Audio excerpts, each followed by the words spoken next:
What it do, man? It's your boy Battle Truth coming to you live and direct from the Battle Truth headquarters. Let's get right off into this. So, yesterday, Hitman Holla and Murda Mook went down on TBL Battle League to take over. And let me just say, I'm not surprised at the outcome of what took place at all, in no type of way. Murda Mook, Battle Rap's logo, Hitman Holla, Battle Rap's Golden Boy. So for the most part, this is the number one and number two battle rappers in the battle rap world. And they go off against each other, finally. A lot of hostility among both of these brothers, when you feel one is standing in your way as far as Hitman Holla, and one who continue to defend the crown that everyone covets in battle rap, who believe that it's time for them to take that seat. Now, for the most part, when it comes to this battle coming together and all the times that it was presented to happen, that caused a lot of hostility between both of these brothers. You know what I mean? Because at one time, Hitman Holla wanted Murda Mook to actually go in with him on this, and there was a problem between the percentages and what league it was going to be on and things like that. And Mook just didn't feel comfortable doing that, knowing that I'm not going to allow you to have that advantage to say as though I'm battling on your league. Because, in battle rap, you use anything you can to give you the advantage against your opponent. So Mook was like, nah, I'm not going to allow you to have that over my head, and I'm not going to battle you on your battle rap league, and you saying like, yeah, you on my stuff, this and that. No, not going to happen. We're going to battle on a neutral grounds.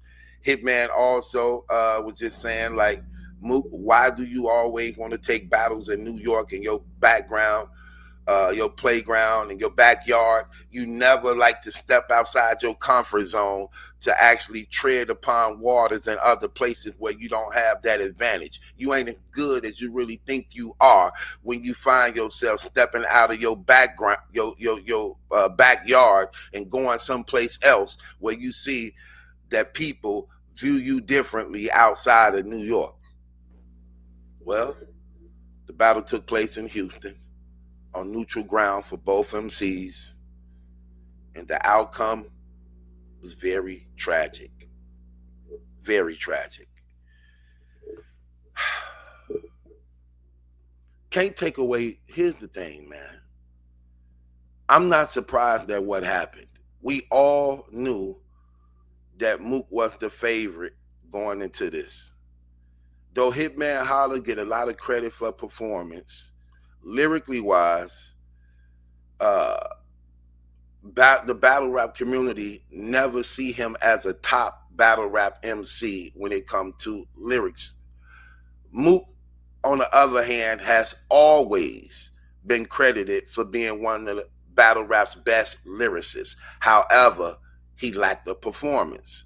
So one strength goes to one and one strength goes to another. Hitman for the most point always given credit for being battle rap's best performer. Mook always at one point getting credit for being one of battle rap's best lyricists. So how would that fare? Performance over lyricism. And here's the thing. When you watch this battle, Mook beat him on every level. Mook out-rapped him. Mook outperformed him.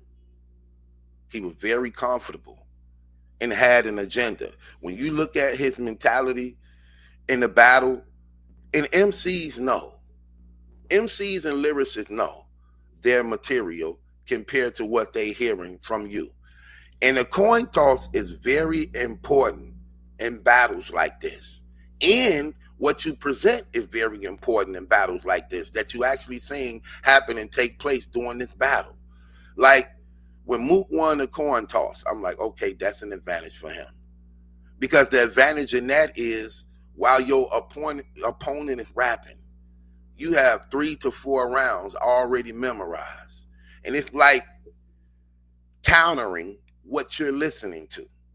So when Hitman Holla is rapping, you seeing Murda Mook, all while Hitman is rapping, just shaking his head like, do he really believe this fire? Do he think this hot? Like he about to get smoked. That's what he's saying. That's what he's doing.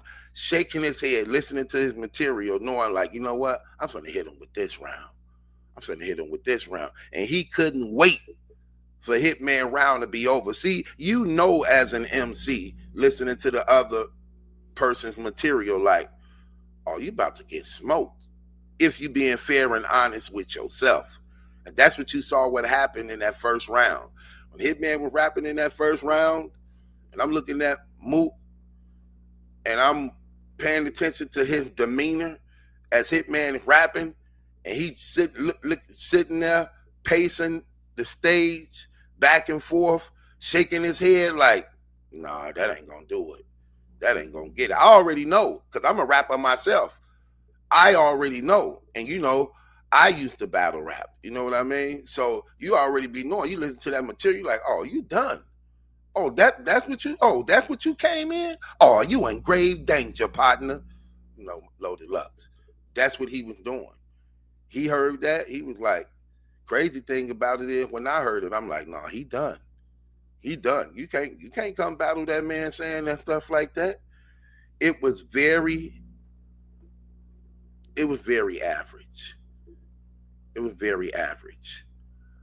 And for this to be the biggest battle in Hitman's career, I'm just gonna be honest, I expected better. You can't take away, here's the thing when it comes to Hitman, can't take away nothing the guy did, man. And he is one of my battle raps, Mount Rushmore. I can't deny that. Even though as of lately, when it comes to his past battles, as of lately in the last maybe 1 to 2 years, the impact is not there. The impact is not there that once was there, that put him in a position of being one of battle rap's greatest. And it's like people long for the past to be what's in the future now for us. And it's like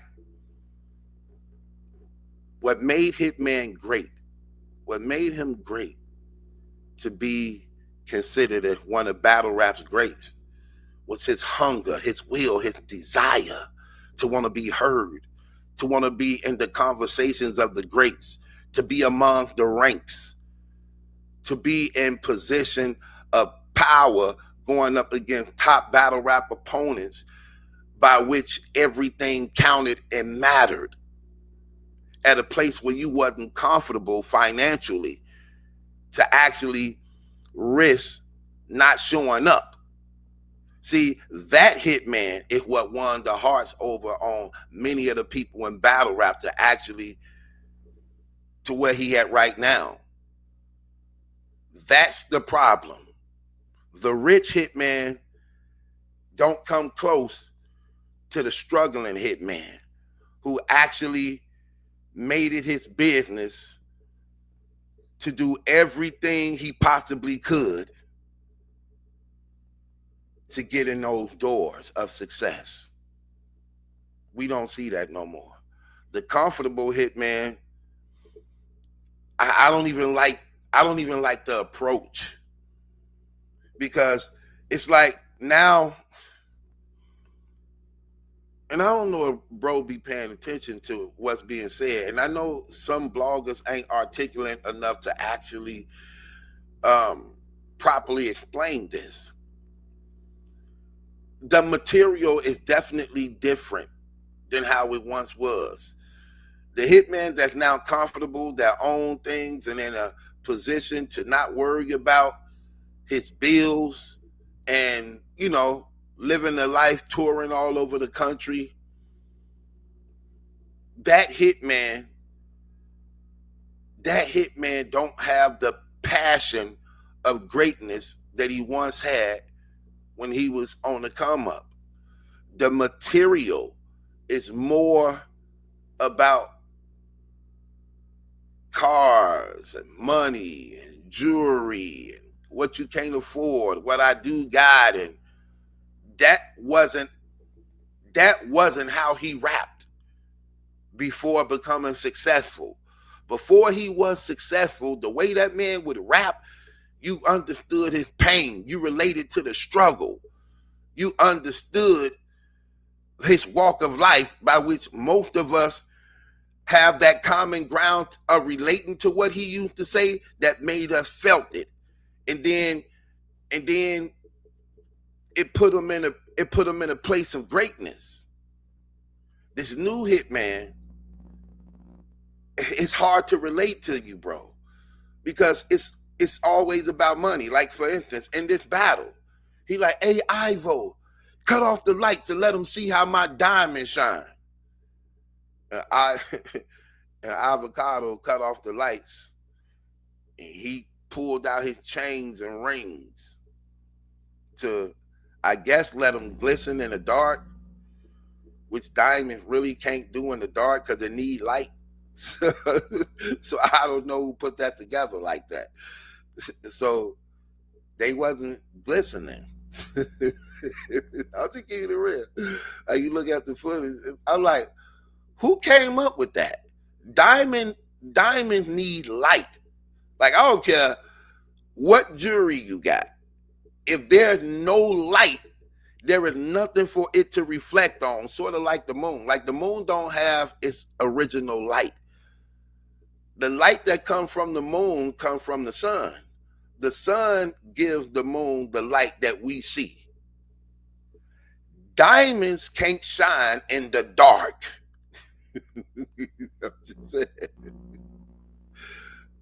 But it was one of them sayings that took place. I'm like, that's the problem when you're going up against Mook, who's very strategic. You know what's crazy? Mook is the highest paid battle rapper in battle rap when it comes to how much he get paid to battle. And we know that battle rappers structure what they ask for based around what Mook gets. And yet, when you hear Mook rap, Mook never really glorifies that. He never really glorifies that. He never really talks about, my house is bigger than yours, my car is better than yours, my jewelry bigger than yours. He never talks like that, even though he's battle rap's biggest paid battle rapper.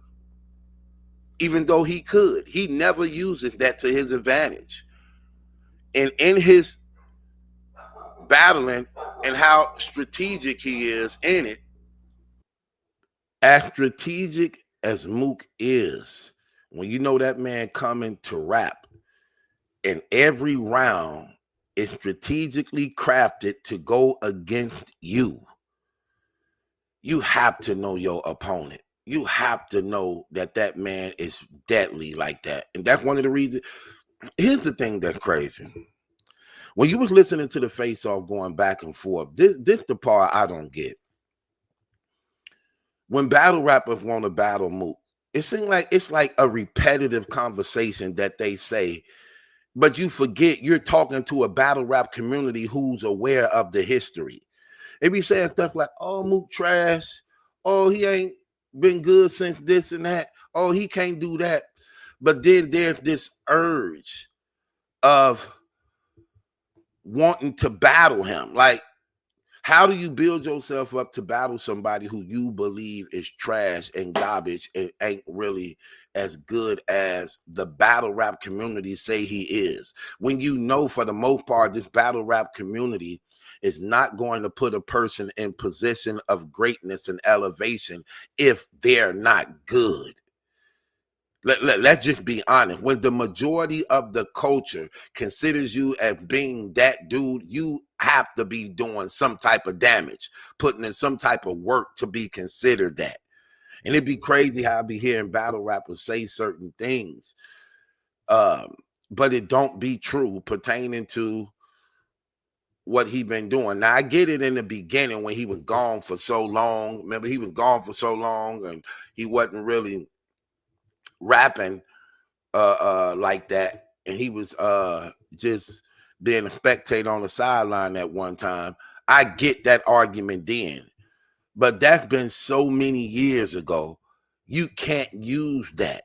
You can't use that. He's been very active every year. And he been performing and putting on great battles, like literally great battles. Whether you say he won or not, you can't say he ain't been showing up, putting in work. Like he just put in work against you. Then he put in work against, I'm talking about fire material. So he putting in work, had fire material against Hitman. He put in work and had fire material against Twerk. He put in work, had fire material against Geechee Gotti. He put in work, had fire material against Big K. He's continually showing up, handling his business, continually putting in work, great rounds, Tay-Rock. I mean, and going up against battle raps greats. These people who I'm naming are considered to be battle rap greats. Hitman Holla, Geechee Gotti, Big K, New Jersey Twerk, Tay-Rock. Those are battle raps greats to offer. Loaded Lux. Like, when you seeing the level of competition that he's going up against and the material he's bringing, you know you in a fight. And I'm not going to say I was disappointed in what Hitman Holla did last night, because I expected that, because this is what we've been getting for the past couple years. And I didn't see nothing changing. That's why I said in this battle, Mook don't have to change nothing. Hitman have to step up to the plate. He have to become more lyrical. He have to change his material. He have to be more aggressive. He have to put on a great performance. Mook don't have to do that. Mook sits as battle raps champion. And when you the champion, you don't adjust things. People have to try to come up with a way of how to beat the champion. The champion don't think about how I'm going to beat you. That's what makes me the champion. I'm the champion because you need to come up with a way to dethrone me. I don't need to come up with a way to beat you, because I know the formula by which I sit as champion. You have to come up with a way to counter that. And we didn't get that at all. And again, I'm not surprised at the outcome, because again, Mook came in as the favorite. Everybody know that. See, having a face off and putting in the work is two different things. Saying what you're going to do to somebody and actually doing it is two different things. Easier said than done. And when you saw this battle, that's what I didn't get. You know, as I'm listening to Hitman, I just was like, it was to be expected.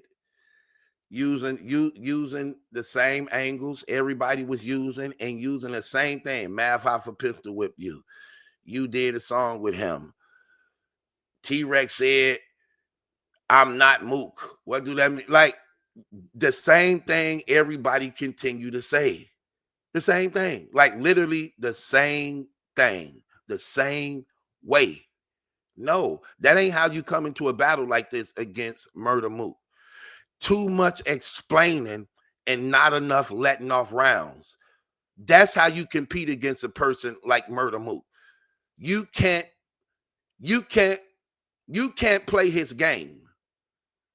You can't, and that's what I saw. You trying to play the Murda Mook game. And what I mean by that is, those are the things Murda Mook do to some degree. He's going to strategize and break you down. To beat a Murda Mook, or to at least be competitive in a Murda Mook battle, you have to let off rounds. You can't go into explanations.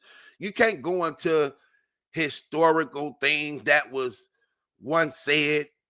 You have to beat him by going to war and combat. Never mind past history things that was already said about him that so many rappers done and failed in doing.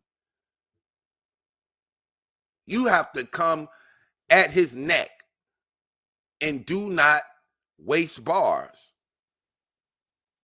And that ain't what happened. And it was tragic. It was very tragic. As you can see that clip right there, he pulled out the paperwork and brought up once again one of those angles, what you got kicked out of school for. You got kicked out of school for an alleged rape. And then he got to rolling out a lot of more criminal activity that Murda Mook was said to have been involved in, domestic violences and putting hands on children and putting hands on his wife and all these things. It just didn't go well. It just didn't go well at all. Even with the paperwork, it didn't go well at all. You know, and it wasn't even believable to some degree. Not to say that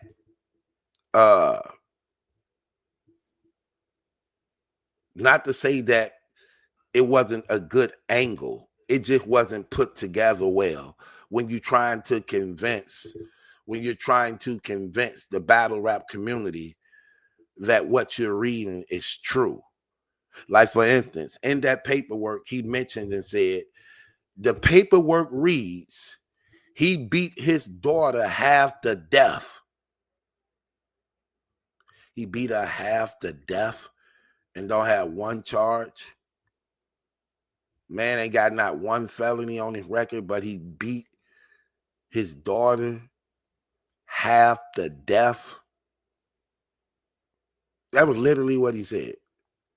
So I'm like, nah, that ain't believable for a person to beat you half to death and ain't even got questioned, ain't even got fingerprinted, ain't even got a charge, ain't even going to court for it. Nah, that ain't what happens when you beat somebody half to death. You know, it didn't go well at all, man. But again, I don't think for the most part anybody really had Hitman winning this battle going into the battle. Because again, it's a lot of hurdles you got to climb. It's a lot of hurdles you got to climb. And again, Mook successfully pulled this out again. It was a 30, like a 30. Clear. I don't even like, you know what's crazy? I don't even like to say 3-0 when a person ain't even got through all three of their rounds. But after I heard the first round, because I had a bet on this battle. I had a bet. I actually, you know, I went with Hitman as far as like 4-30. I knew Hitman wasn't going to beat Mook, but Bad One was like, you know, we be doing these bets at times. He be throwing out things that I can't turn down. He'd be like, I'm betting Mook for the 30. I'm like, the 30? He like, yeah. I said, okay, I got to take that. Hitman can get around. I know he could get around. So I'm going to take that bet. Cool. So after I did that, I took the bet for the 30. I'm like, all I need is one round, Hitman. But after the first round, man, I text bro back, man. I was like, nah, you won. He like, already? I said, yeah, already. Because already, I do battle rap, man. I know how this goes. I can hear your first round and tell it ain't finna get better. After I heard that first round, I'm like, no, this ain't finna get better. It went crazy. Mook just turning up. It's finna get worse. It's finna get darker and darker for Hitman. So I'm like, after this first round was over, I'm like, yeah, you won already. I'm about to cash out you your money right now. I already knew, and that's exactly what happened. Again, but I'm not surprised because when you battling Murda Mook, you have to come with it. You can't play games with him. You can't waste no time with him, and you can't go into no storytelling. You have to rap. You have to rap, and he's going to listen. Let me tell you something. When it comes to what battle rap is, I don't think nobody preparate better than this dude. Like, and that's one thing I can respect about him. Even though he's the highest paid, he makes sure that he asking for all that money. He try to at least uh account for it and the material that he makes for his opponent when going up against them. He makes sure everything is 3-round crafted. They don't recycle bars. They don't steal people's stuff. It be all original thing in different angles and different ways. That's what I'm saying. He always use different angles and different ways to say something about you that no one else have said. That's what he be doing. And it's crazy because when him and his cousin Rex on the card, it's a competitive thing that goes on. They be having bets. See, y'all don't know this. When Mook and Rex is on the card together, like often they have bets against each other that my material gonna be better than yours because they very competitive against one another. So it don't even really be about the opponents at times. It just be about proving themselves because they literally go against each other. In fact, I'm just gonna keep it real. That would be the greatest. If that battle could ever happen, that would be the biggest battle ever in battle rap history. Murda Mook versus Hitman. I mean, not Hitman, Murda Mook versus T-Rex. That would be the greatest battle ever in battle rap history. And how competitive both of them dudes is, and how bad they would want to beat each other. Oh my gosh. Oh, that battle right there. That's crazy because I actually can put that battle together. I'm gonna need some money though, some big money. Cause that battle right there, that's the biggest battle ever in battle rap history. But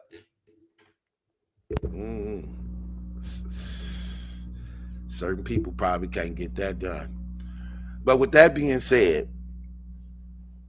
Murda Mook, man, Murda Mook, another 30. Like, come on, stop playing, y'all. Stop playing. Talking about y'all just be saying some crazy stuff sometimes. Like, oh, he can't battle outside of New York. That man been winning battles outside of New York. Like, I don't who be saying this stuff? Oh, he ain't really been that good. Hitman said in this battle, Murda Mook ain't really been good. Like, he ain't been good on the main stage or something since Young Hot. I'm like, where you get that from? Where did that come from? He ain't had a good stage performance since Young Hot. His stage performance with New Jersey Twerk was fire.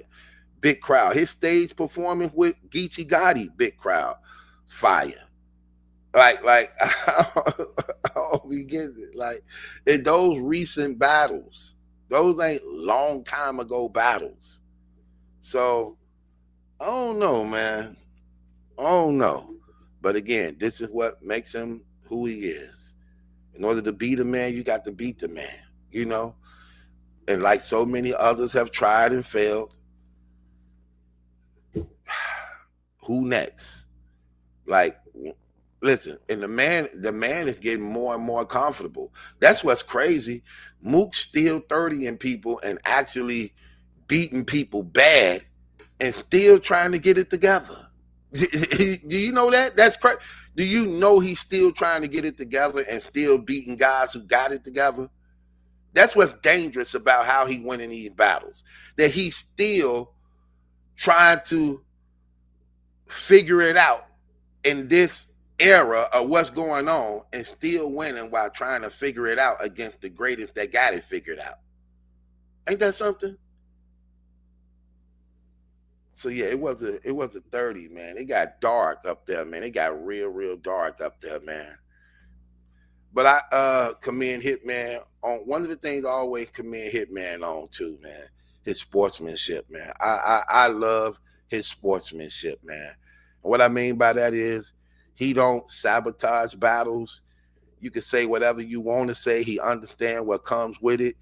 As hot-headed as people say he is, he had tremendous sportsmanship on that stage. Let's not play no games. We know he can fight. We know he bout that action. We know he ain't ducking no fades. I like how, even in understanding that, how he's very respectful to the sport. He has sportsmanship. He don't interfere in your rounds. He lets you say whatever you want to say. He was even letting Mook touch him. He really don't even do that at that time. He was allowing him to touch him. And I know he got some hostility towards him in some type of way. But I commended him on that. I really did. And actually able to stand in there, knowing you getting like killed like that, and you're not allowing it to emotionally get to you to the point that you're going to jack off the battle because you getting killed and want to get up out of there to save face. I respect him for that. I respect him for that. He always been that way. He always been that way. But Murda Mook, again, did his thing. 30, it was crazy. Like lyrically wise and the angles and the flow, and it was a big difference, man. You know, big difference. And that's what's dangerous about when you rap first, and that first impression means a lot. Because when Hitman rap first, and when people saying that the material was like so-so, they couldn't wait for Murda Mook to rap to see what he had to offer. And when Murda Mook first few lines came out, the whole crowd energy shifted towards him. Like, okay, Mook came to play. Mook came to get down. And it was an uphill battle ever since. You know, because again, that matters. If your material ain't good enough to the point where it moves the crowd, they're going to be highly in favor of the person you're going up against because they're there to hear battle rap and be entertained. And if your material not doing it, you're going to shift the energy to your opponent, by which it's going to be a long night. And that's exactly what happened, man. And Mook walked away in this battle with a 30, and I lost money on this battle. So it is what it is. It's your boy Battle Truth. It ain't my judgment. That's a question. It's yours. Congratulations to Murda Mook, the GOAT, when it comes to battle rap. No streets for you, so leave me waiting on you. Listen, no streets